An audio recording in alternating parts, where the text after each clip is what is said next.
Tere, head vaatajad ja tere, Joosep! Me oleme siin täna avamas EKP Liidu aastateemat Ühes vaimus kutsutud ja meie Joosepiga räägime siin üks ristimine teemal. Ja me oleme küll erinevatest kogudustest, aga meie mõlema kogudused kuuluvad sellesse EKP Liitu.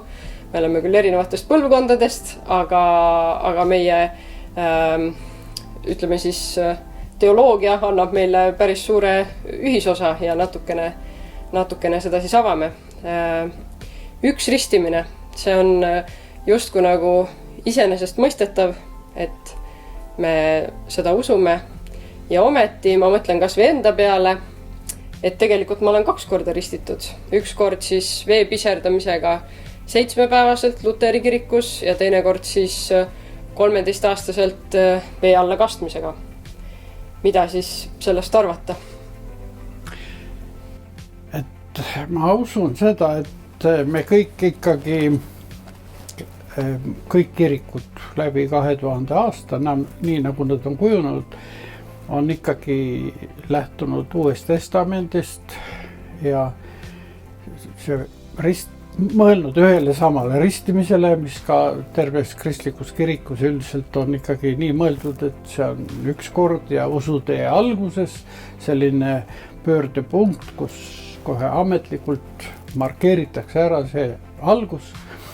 Ja Apostegude raamatust pärast algkohutuse sünnipäeva, kui püha vaim oli langenud ja Peetrus oli jutlustanud ja siis tulid seal Peetruse juurde mehed ja küsisid nii, et mehed-vennad, mis me peame tegema.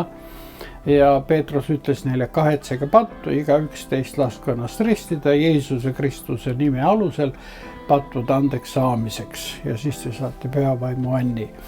Et selline kohe algus väga selge.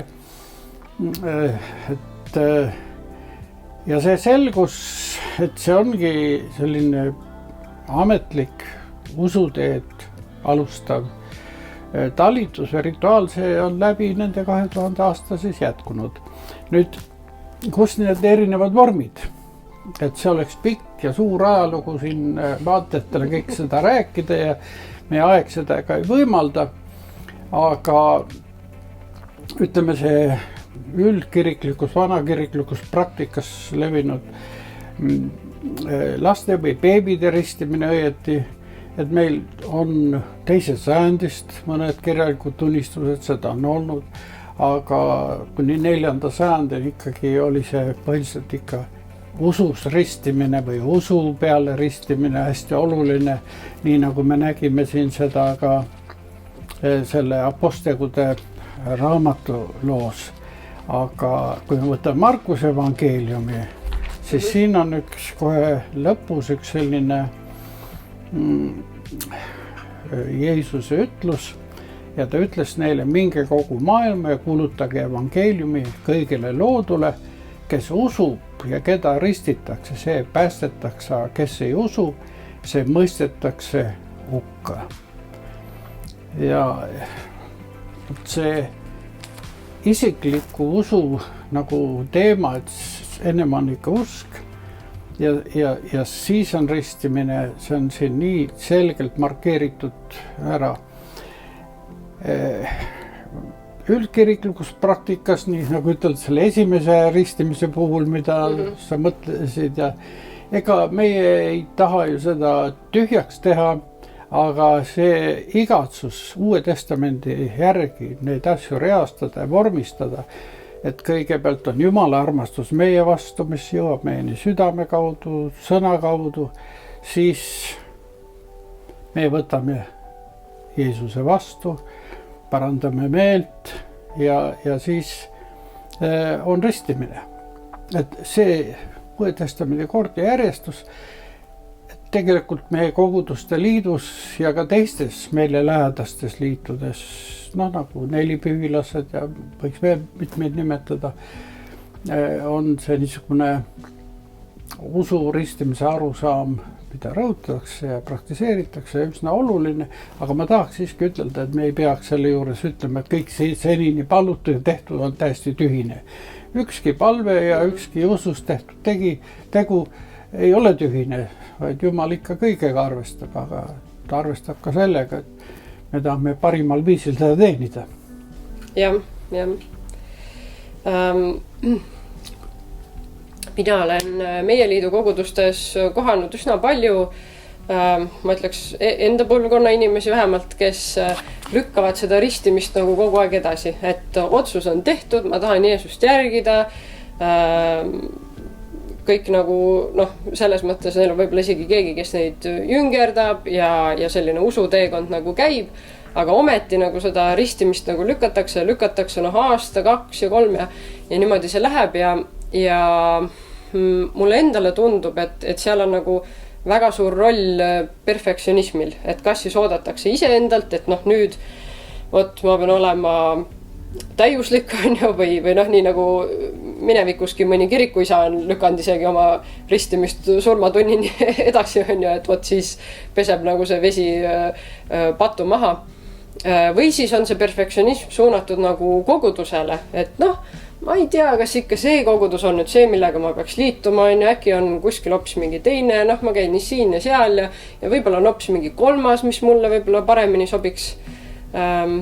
Et kuidas sina kommenteeriks sellist nagu ristimise edasilükkamist, et sa enne ütlesid, et see on nagu usuteekonna alguse selline üks esimesi samme, aga kui juba see usuteekond käib ja ikka seda ristimist kuidagi ei tule ega tule, et... Minu kadunud isa, kes oli ka baptisti koguduse pastor, tema ütles selle kohta niimoodi, et mis te arvate, et kas taim kasvab aia taga, ohakate ja nõgeste keskel paremini kui aias. Et muidugi ta on veel väike taim, ta ei ole veel, ei kanna isegi vilja palju, aga ta on ikkagi viljakandja taim ja et selle tõttu ta peaks ikka olema koguduse keskel ja ristimise juures on ka see aspekt, et me ei risti mitte ainult Jeesuse nimesse, vaid ja mitte ainult vee allakastmisega, vaid me ristime ja kogudus ristib, see nagu koguduse poolne akt, inimese poolne tahe, Jumala poolne tahe, aga ka koguduslik akt, et see kogudus ja seal koguduse aiast kõige paremini võiks ja peaks kasvama. Aga nüüd muidugi me küsime inimlikult ikkagi, et kas see kogudus on nii täiuslik või kas mina olen nii täiuslik, et need küsimused ju jäävad, aga tegelikult ju see on parim kasvuruum ikkagi ja just need inimesed, kes ei ole väga täiuslikud, need on tegelikult ka meie parimad kasvatajad kristliku iseloomu teel, ega see ei ole alati lihtne, aga ta on ikkagi üks osa sellest kasvamisest ja siin oli ju kohe Aposttegude raamatu alguses ka, et siis te saate püha vaimu onni, et kui te saate ristitud. Vahel meil võib-olla kaldub ka selline mõttelaad tulema, et ennem kui me pöördusime, kui me ülevalt sündisime, et siis kõik Jumal tegi suured asjad meie juures ja pärast tuleb võib-olla väga puudutab meid ja täidab veel kord püha vaimuga. Aga niisugune tunne vahest võib jääda, et ristumine, et see on selline väline rituaal, et seal nagu Jumalat on kõige vähem.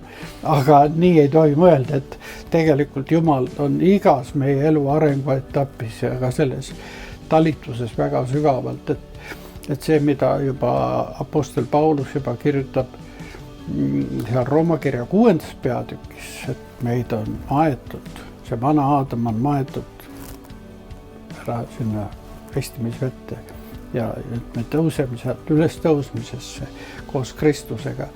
Et see on ikkagi niivõrd sügav mõte ja mitte on mõte, vaid ka Jumal oma vaimuga selle elavaks muudab.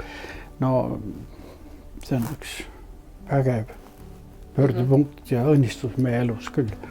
Ja meie liidus on ka ju kogudusi, kus ka need ristimistalarid nagu väljendavad seda õpetust ja seda narratiivi, et kui ongi pastoril must rüü seljas ja ristitaval siis valge, et siis on nagu, ongi ühtaegu see nagu matus, et see vana mina jääb siis sinna ristimisvette ja tõuseb siis see uus, on ju, et Et see on sügav sümboolika ja samas noh, võib-olla meie oht on see, et me liiga jääme sellesse sümbolikeelde, et unustame ära, et Jumala vaim on tegelikult tegev ja ka oma selline müstika on selle sündmuse juures, kui inimene saab ristitud ja et tegelikult me ei saa kõike seda ära seletada.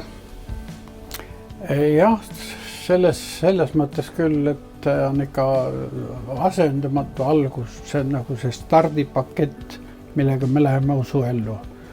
Ja meie subjektiivsed mõtted, kas me olime, armastasime või armastanud või kui palju me armastasime Jeesust, need võivad aja jooksul tuhmuda, aga seda kordumatut sündmust, see ei tuhmu iseenesest, ta on nagu ta on.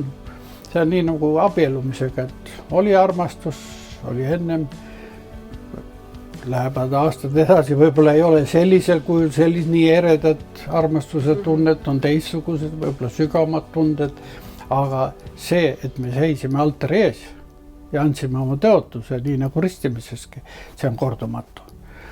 Ja vaat selles punktis ma arvan, et ikkagi see ristimine kõigepealt meid kui koguduste liitu ühendab selline vaimulik arusaamine ühtseks.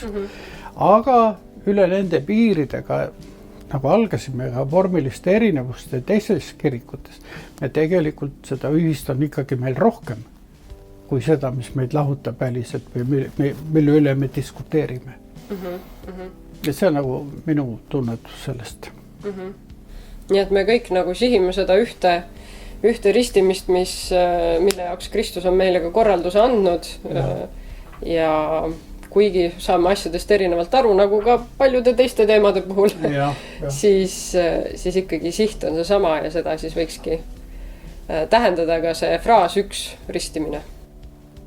Jah, üks ristimine ja nagu alustasin, et me usume ikkagi ka, et kõik teiste palveid ja ka teistes kirikutes, ja midagi ei taha tühjaks teha, aga seda, mis on võimalik Uue Testamendi kohaselt vormistada ja mis on ka meie südames elavaks muutunud, et seda ikka, hea sõber, kui sa ka vaatad, tasub ikka järgida, et see on olnud mulle õnnistuseks, ma usun, et sulle ka. Jaa, absoluutselt.